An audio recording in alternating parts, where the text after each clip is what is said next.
Notre groupe s'est aussi abstenu de tout commentaire sur le rapport, s'est toujours tenu à une ligne de conduite, celle d'attendre le rapport de la CRC.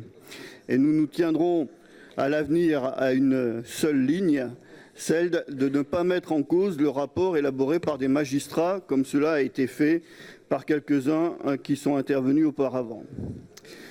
Mon intervention au nom du groupe écologiste et citoyen Europe Écologie Les Verts veut se tourner résolument vers l'avenir.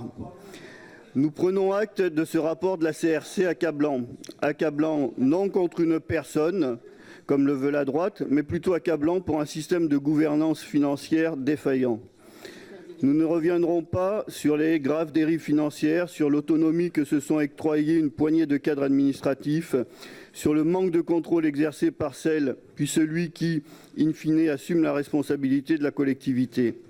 Contrairement à la droite, nous ne sommes pas là pour instruire le procès de l'une ou de l'autre. Nous ne reviendrons pas sur l'analyse détaillée du rapport, beaucoup d'autres l'ont fait, dans des interventions longues.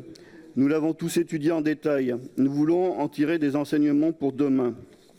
Cette gestion abracadabrantesque de l'ex-région Poitou-Charentes a eu des conséquences, aura des conséquences sur la nouvelle collectivité.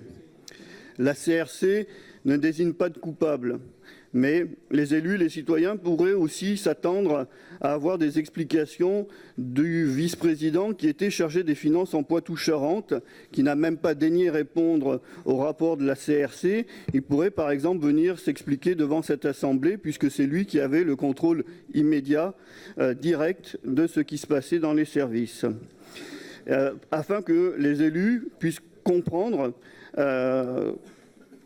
comment ils ont été dépossédés de leur fonction première, celle d'assurer d'abord des ressources à la collectivité avant d'engager les dépenses. Nos élus écologistes de l'ancienne région Poitou-Charentes, ça a été rappelé par Benoît Biteau tout à l'heure, ont tiré à plusieurs reprises la sonnette d'alarme en réclamant année après année la mise en place de la TICPE, refusée alors pour des